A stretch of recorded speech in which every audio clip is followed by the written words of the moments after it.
하나님의 은혜와 평강이 여러분 심령과 가정 가운데 함께 하시기를 기원합니다. 오늘은 우리 교회가 이 땅에 설립된 지 124주년을 맞이하는 뜻깊은 주일입니다. 이 땅에 교회를 세워주시고 지금까지 인도해 주신 하나님께 감사와 영광을 돌립니다.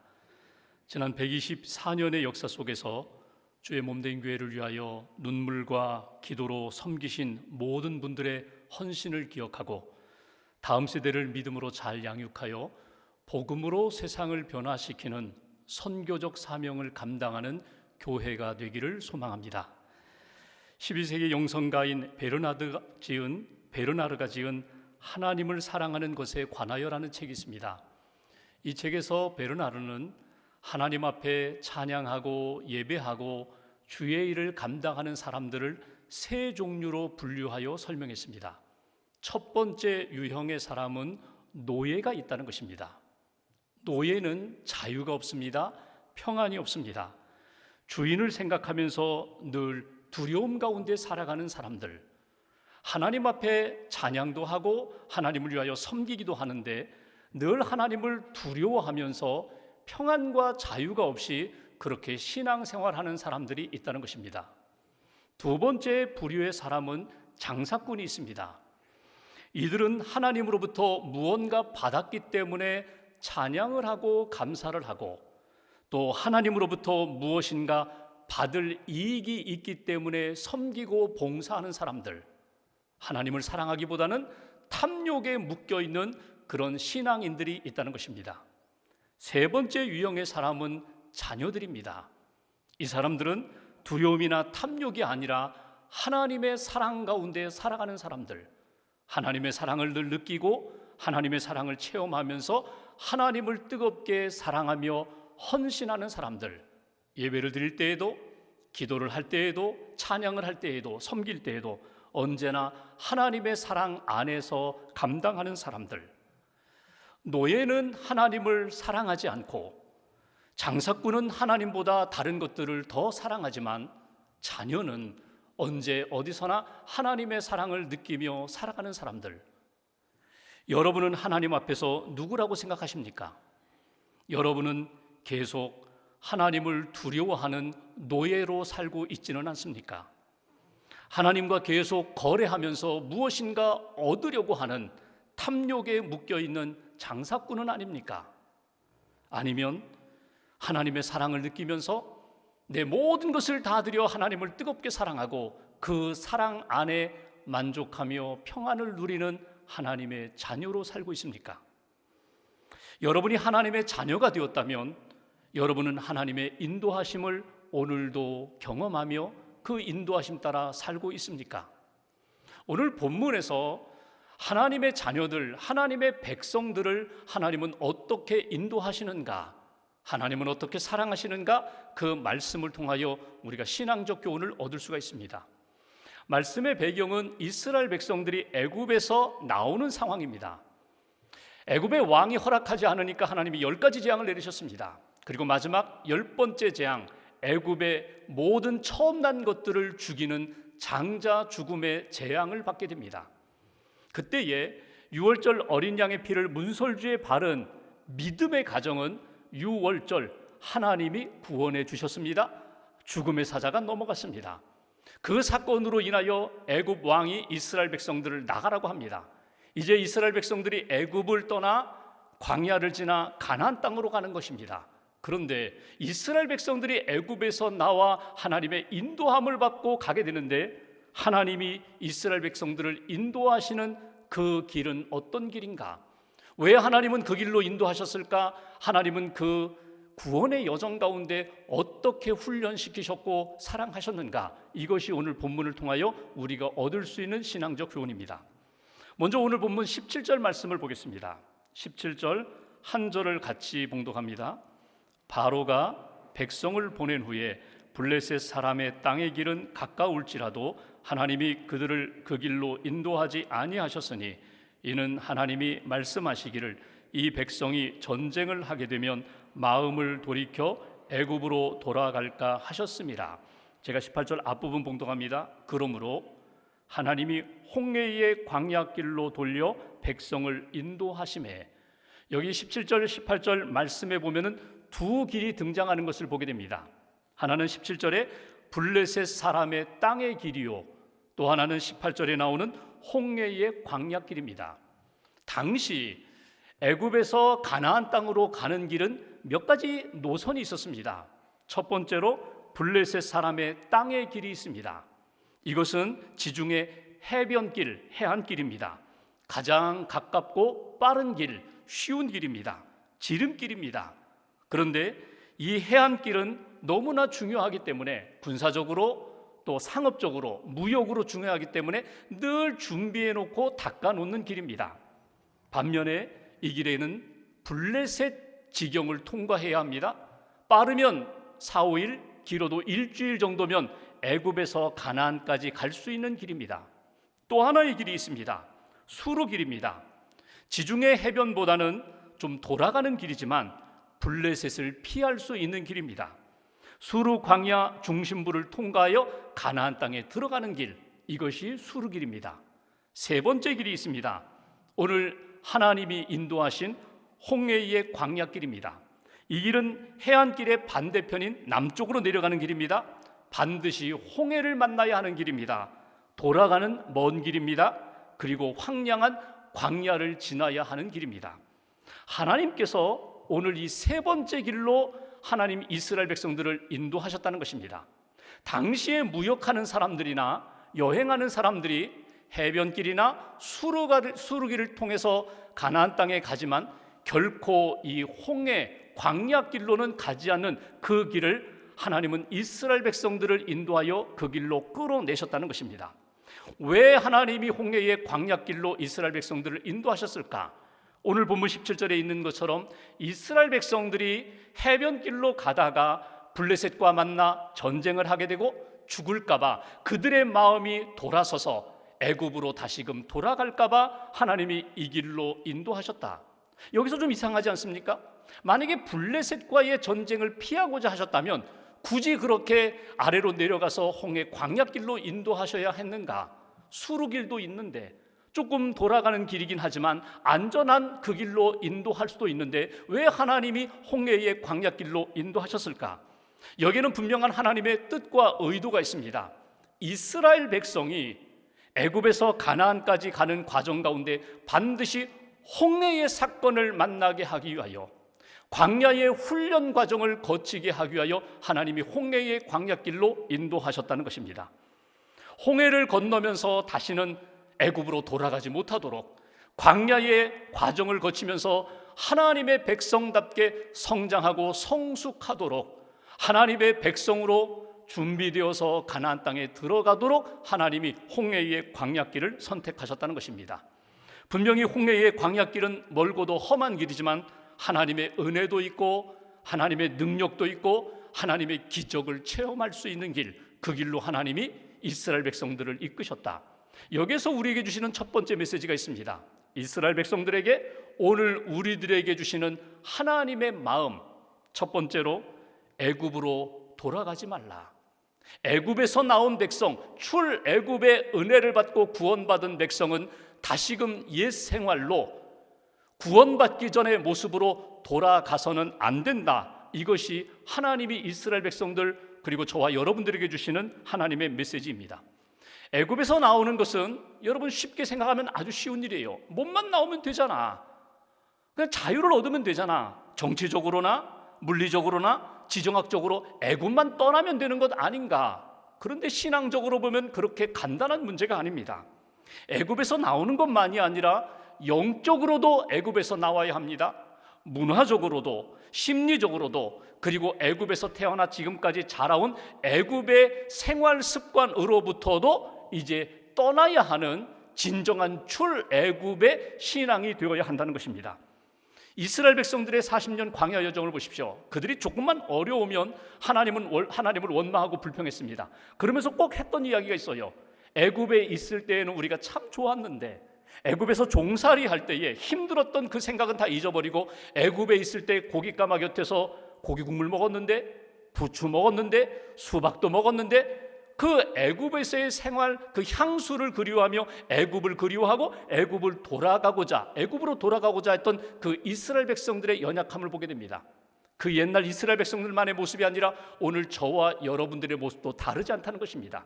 우리가 너무나 연약하기 때문에 조금만 어려움을 만나면 예수 믿기 전이 좋았는데, 신앙생활하기 전이 좋았는데, 그때는 마음대로 자유롭게 살았는데, 이러한 마음과 생각들 안 된다는 것입니다.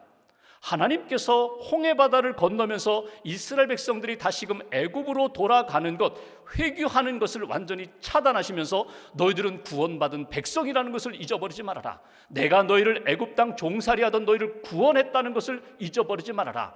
광야에 힘든 여정이 있다 할지라도 이 광야를 통하여 하나님이 너희를 연단시키시고 낮추시고 오직 하나님만 의지하는 백성으로 만드신다는 사실을 너희들이 잊어버리지 말라고.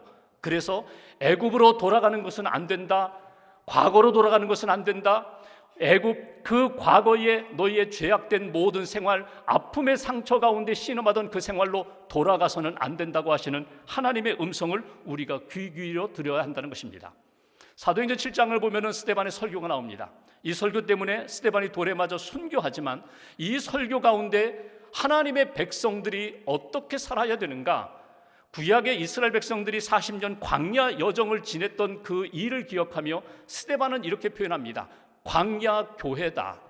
40년 동안에 훈련받았던 그 고난의 시간은 광야 교회다. 여러분, 광야 교회가 무엇입니까? 애굽에서의 생활이 아니에요. 애굽에서 구원함 받았고 이제 가나안 땅을 바라보면서 천국 소망을 잃어버리지 말고 지금도 믿음으로 고백하며 훈련받고 성장하고 성숙되어서 가나안 땅에 들어가는 하나님의 백성으로 준비시키시는 역사. 오늘 우리가 신앙생활하는 것도 다르지 않습니다. 하나님, 우리를 구원해 주셨습니다. 다시는 애굽으로 돌아가지 않게 해 주옵소서. 지금 이 땅에서 하나님 앞에 훈련받고 하나님 앞에서 성장하고 성숙해서 결국 하나님이 약속하신 가나안 땅에 갈 수 있는 하나님의 사람 되게 해달라고. 이 광야의 여정 가운데 믿음으로 오직 주님만 붙잡고 바라보는, 주님만 의지하는 하나님의 백성들로, 하나님의 자녀로 다시 한번 회복되시기를 주님의 이름으로 기원합니다. 두 번째로 18절 후반부를 보십시오. 제가 봉독합니다. 이스라엘 자손이 애굽 땅에서 대열을 지어 나올 때에 출애굽하는 상황입니다. 19절 한 절 같이 봉독합니다. 모세가 요셉의 유고를 가졌으니 이는 요셉이 이스라엘 자손으로 단단히 맹세하게 하여 이르기를 하나님이 반드시 너희를 찾아오시리니 너희는 내 유고를 여기서 가지고 나가라 하였음이더라. 아멘. 여기 19절 앞부분에 보면 이런 표현이 나와요. 모세가 요셉의 유고를 가졌으니, 요셉의 유골이 나와요. 400여 년 전에 애굽 땅에서 죽은 요셉의 그 뼈들을 추려서 모세가 그 요셉의 유골을 가지고 출애굽했다는 것입니다. 여러분, 이것이 왜 중요한가? 여러분, 창세기 마지막 장 50장에 보면은 그 요셉의 유언이 나옵니다. 그가 죽을 때 어떤 말을 했는가? 하나님이 우리 할아버지 아브라함, 이삭, 야곱에게 주신 언약이 있다, 약속이 있다. 그 약속의 땅을 놓치지 말아야 된다. 하나님이 우리를 구원하셔서 그 약속의 땅, 가나안 땅으로 우리를 이르게 하실 것이다. 그때에 내 해골을, 내 유골을, 내 뼈를 추려서 가지고 가서 거기 약속의 땅에, 가나안 땅에 나를 장사하라. 이것이 요셉의 유언이에요. 히브리서 11장에 보면 믿음의 조상들에 대한 믿음을 요약한 부분이 나옵니다. 아브라함의 믿음은 어떻고 이삭의 믿음은 어떻고, 그 신앙인들, 믿음의 조상들의 믿음 생활 가운데 가장 핵심적인 것만 정리했거든요. 그런데 요셉의 신앙을 정리할 때 요셉의 신앙은 그가 애굽에 가서 국무총리가 되었다, 가족들을 초청해서 잘 살게 했다, 그런 얘기는 없습니다. 히브리서 11장 22절에 보면 딱 두 가지를 이야기해요. 요셉이 유언하기를 마지막 임종의 시간에 이스라엘 자손이 이곳에서 떠나게 될 것이다. 그때에 나의 뼈를 가지고 가라고. 이 두 가지를 유언했다는 거예요. 이 요셉의 신앙, 요셉의 꿈, 요셉이 다음 세대에게 꼭 남겨주고 싶은 신앙의 유산은 바로 이것이었다. 여러분, 역사를 보시면 실제로 그랬거든요. 요셉이 그 유언한 대로 이스라엘 백성들이 애굽에서 400여 년 살아가는 동안 요셉의 유언을 기억하고 있습니다. 그리고 오늘 모세가 출애굽할 때에 요셉의 유고를 가지고 출애굽합니다. 나중에 여러분 여호수아 마지막 장 24장을 보십시오. 이스라엘 백성들이 여호수아와 함께 가나안 땅에 들어갔을 때 그 요셉의 유고를 가져다가 세겜 땅에다가 장사하는 것을 보게 됩니다. 아브라함의 그 믿음, 하나님이 우리를 가나안 땅으로 인도할 것이다. 요셉의 그 믿음, 우리가 반드시 이 땅에서 구원함을 받고 약속의 땅으로 가게 될 것이다. 모세의 믿음, 하나님이 약속한 그 약속대로 내가 이 요셉의 신앙 유고를 가져다가 출애굽하여 광야 40년 지나는 동안 간직하고 요단강 건너 가나안 땅 약속의 땅에 들어갈 때 반드시 심을 것이다. 여러분, 이 신앙의 전통을 유산을 계속 이어가는 것을 우리가 성경을 통해서 보게 됩니다. 여러분의 삶 가운데 요셉의 뼈가 반드시 있습니다. 요셉이 가지고 있었던 놓치고 싶지 않은 마지막 이 땅에서 유언을 남기면서 놓치고 싶지 않았던 그 유언이 무엇입니까? 하나님이 우리를 구원하신다. 나도 비록 내 몸은 이 땅에서 마무리하지만 내 땅은, 하나님이 약속한 땅은 이 애굽이 아니라고, 약속하신 가나안 땅이라고, 내 뼈를 가지고 가나안 땅으로 가라고. 여러분, 우리 인생에도 요셉의 뼈와 같은 것이 있어요. 놓치고 싶지 않은, 아니 놓쳐서는 안 되는 가장 신앙의 중심적인 증표가 있어요. 간증이 있어요. 하나님이 나를 구원하신 사건, 어려울 때에 내게 은혜 베풀어 주셨던 사건, 말씀, 그리고 하나님의 은혜 가운데 많은 사람들에게 남기고 싶고 내 믿음의 자손들에게 남기고 싶은 믿음의 유훈, 유산들, 여러분 놓치지 마시라는 거예요. 이 요셉의 뼈, 그리고 모세가 그것을 가지고 출애굽하여 가나안 땅까지 인도하는 이 모습을 통하여 우리에게 주시는 두 번째 신앙적 교훈이 있습니다. 이스라엘 백성들에게, 저와 여러분들에게 하나님이 간절히 원하시는 마음, 약속의 땅을 향하여 가라는 거예요. 내가 머물 곳, 내가 안주할 땅은 애굽이 아니다, 광야가 아니다. 내가 너희들에게 약속한 그 가나안 땅을 향하여 너희들은 걸어가야 돼. 너희들은 바라보면서 그 땅을 사모하면서 천국 사모하는 인생이 되어야 돼. 이것이 오늘 우리에게 주시는 메시지예요. 19절 말씀을 보시면 요셉이 이렇게 고백합니다. 하나님이 반드시 너희를 찾아오신다. 하나님의 때에, 구원의 때에 반드시 애굽에 있는 우리 백성, 우리 후손들을 반드시 찾아오셔서 건져내신다. 그때 우리는 나가는 거야. 하나님의 뜻 가운데 우리는 출애굽하는 거야. 그때 나도, 뼈만 남은 나도 함께 붙잡고 나도 출애굽하게 해다오. 이 말씀을 어떻게 우리의 삶에 해석하고 적용할 수 있을까? 월터 브루그만이라는 신학자는 이 말씀을 이렇게 해석해요. 우리가 신앙생활할 때에, 성도로 또 믿음의 공동체 교회로 신앙생활할 때에 우리가 항상 잊지 말고 기억할 것이 있다. 어떤 교회는, 어떤 성도는 지금까지 우리에게 많은 것들을 남겨주신 믿음의 조상들에 대하여, 옛사람들에 대하여 가볍게 여기고 무시하는 경향도 있다. 다 흩어버리는 그런 경향이 있다. 오직 현재만 붙잡고 거기에 집중하는 성도와 교회가 있다. 그런가 하면 어떤 교회는 그 옛날의 믿음의 사람들, 그리고 믿음의 유산들만 붙잡고 거기에 안주하고자 하는 교회가 있다. 성도가 있다.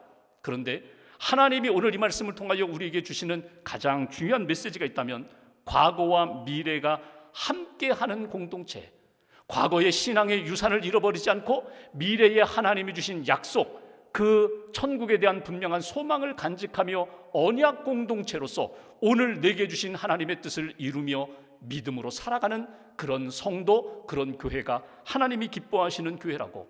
여러분 생각해 보십시오. 모세가 이럴 수 있잖아요.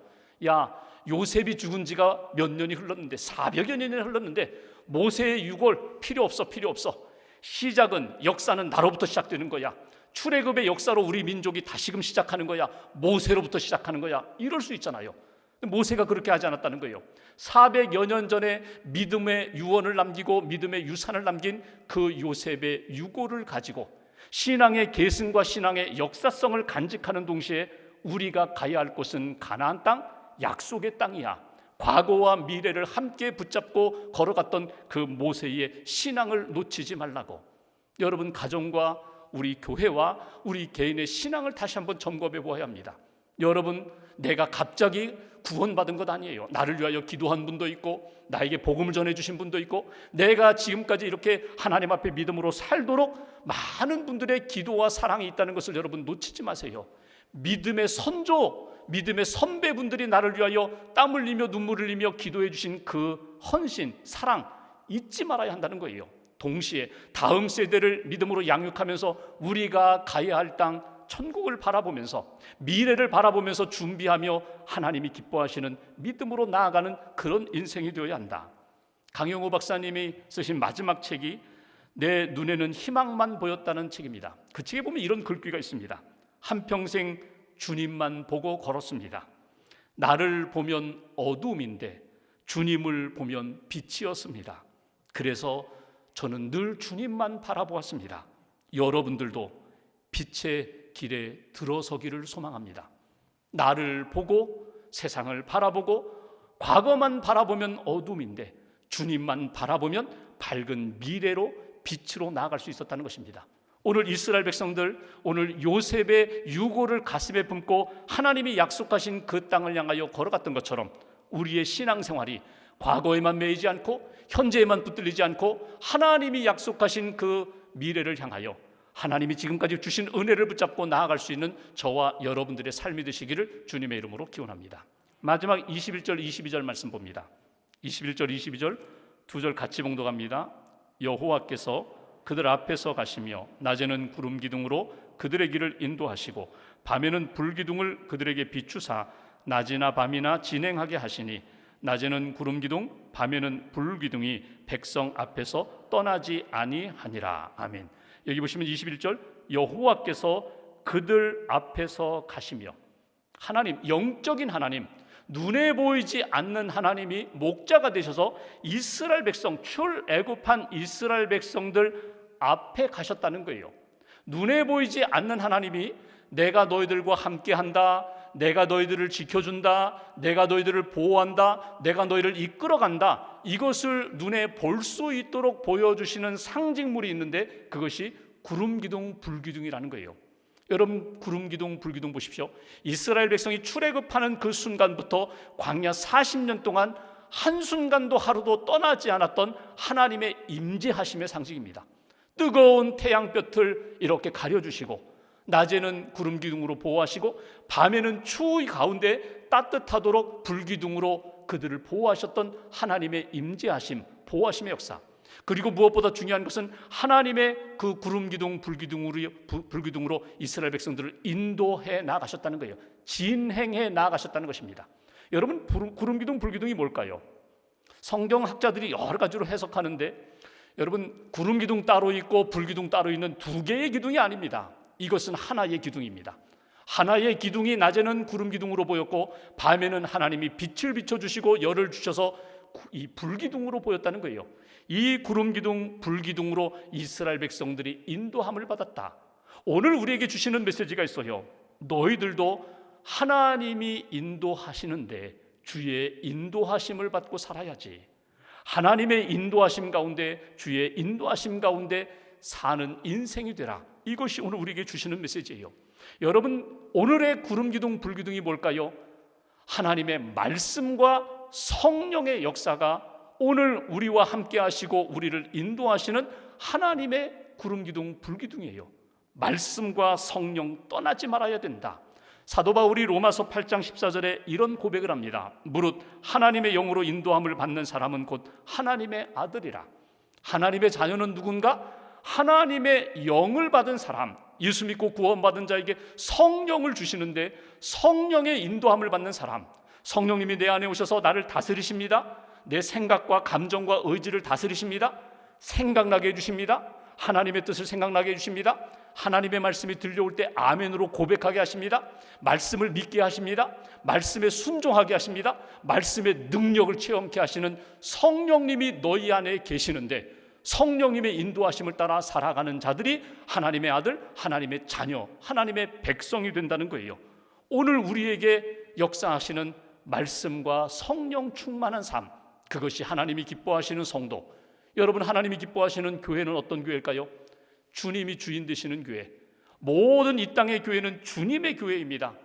사람이 주인 되지 않고 하나님이 주인 되시고 예수님이 머리가 되시는 교회, 하나님의 말씀이 살아있고 성령님의 능력이 살아있는 교회, 그래서 믿음, 소망, 사랑이 뜨겁게 나타나는 교회, 그 교회가 하나님이 기뻐하시는 생명력 넘치는 교회입니다. 늘 점검하셔야 돼요. 나의 목적지는 어디인가? 내 목적지는 애굽이 아니야, 광야가 아니야, 하나님이 약속하신 그 천국이야, 가나안 땅이야. 그 땅을 향하여 주의 인도하심 따라 때로는 홍해도 건너게 하시고 때로는 광야에 그 험악한 시간과 세월을 보내게 하시면서 결국은 하나님의 인도하심에는 분명한 생명의 결과가 나타난다. 이 믿음 가지고 걸어가는 하나님의 백성이 되시기를 주님의 이름으로 축원합니다. 내비게이터 선교회에 리로이 아임스라는 목사님이 계세요. 국제 선교 담당하시는 목사님인데 이분이 한 번은 이런 경험을 하셨어요. 비행기를 타고 시카고 공항에 내려서 이제 캐나다 토론토로 비행기를 갈아타시게 되는데 비행기가 너무 늦게 도착했어요. 시간이 5분밖에 남지 않았어요. 비행기 이륙하기 전에 내가 그 비행기를 타야 되는데 공항이 너무 넓어요. 사람들도 너무 많아요. 그러니까 순간 당황했습니다. 몸에서 땀이 나기 시작합니다. 그래서 탑승구 쪽으로 막 뛰어가는데 막 당황이 되는데 어느 순간 한 분이 승무원 제복을 입은 한 분이 곁에 다가오셔서 묻습니다. 선생님, 제가 도와드릴까요? 예, 제가요 5분밖에 시간이 남지 않았어요. 제가 큰일 났어요. 그 비행기를 꼭 타야 되는데 사람도 많고 공항이 너무 넓어서 탑승구를 찾을 수가 없어요. 그랬더니 그분이 제 손 꼭 잡으세요. 제가 안내해 드릴게요. 제가 인도해 드릴게요. 그분 믿고 그분 손잡고 가는 거예요. 근데 이분이 너무 잘 인도하시는 거예요. 자기를 물었습니다. 선생님은 누구십니까? 그랬더니 그분이 이야기합니다. 선생님이 타실 그 토론토행 비행기 기장입니다. 제가 도착하지 않으면 비행기 이륙하지 못합니다. 그 이야기를 들으니까 마음이 편안해지는 거예요. 그렇지, 이분과 함께만 가면 내가 비행기 놓치지 않는 거야. 그 순간 하나님이 이 목사님에게 주신 말씀 하나가 떠올랐어요. 사도행전 2장 25절 말씀. 내가 항상 내 앞에 계신 주를 배웠으며 나로 요동치 않게 하기 위하여 그가 내 우편에 계시도다. 시편 16편 다윗의 고백입니다. 하나님이 항상 내 앞에 계시며 하나님이 항상 내 오른쪽에 계시며 나를 붙들어 주심으로 내가 요동치 아니하리로다. 내가 당황하지 아니하리로다. 내가 흔들리지 아니하리로다. 여러분, 하나님은 이스라엘 백성들 홍해의 광야길로 인도하셨습니다. 홍해도 만나게 하시고 광야도 지나가게 하셨습니다. 그러나 하나님이 이스라엘 백성들에게 구름기둥, 불기둥으로 함께 하시고 인도하시는 역사, 이것이 오늘 우리에게 주시는 메시지입니다. 여러분, 이스라엘 백성들 그렇게 함께 하시고 인도하신 하나님이 저와 여러분들에게도 함께 하십니다. 힘들고 어려울 때에, 낙심되고 주저앉고 싶을 때에 하나님이 우리를 붙들어 주시고 일으켜 주십니다. 그리고 내가 인도하는 대로 따라가기만 하면 된다고, 말씀과 성령 의지하여 가기만 하면 된다고 오늘 우리에게 다시 한번 강조하십니다. 전능하신 하나님의 인도함을 받으십시오. 말씀의 인도함을 받으십시오. 우리 안에서 끊임없이 주장하시는 성령님의 인도함을 받으시면 우리의 인생은 하나님이 기뻐하시는 생명길을 걷는 인생이 될 것입니다. 다시 한번 한 주간 동안 하나님의 임재하심 가운데 말씀과 성령의 인도함을 받고 하나님이 기뻐하시는 믿음의 길을 잘 걸어가는 성도와 교회가 되시기를 주님의 이름으로 기원합니다. 기도하겠습니다.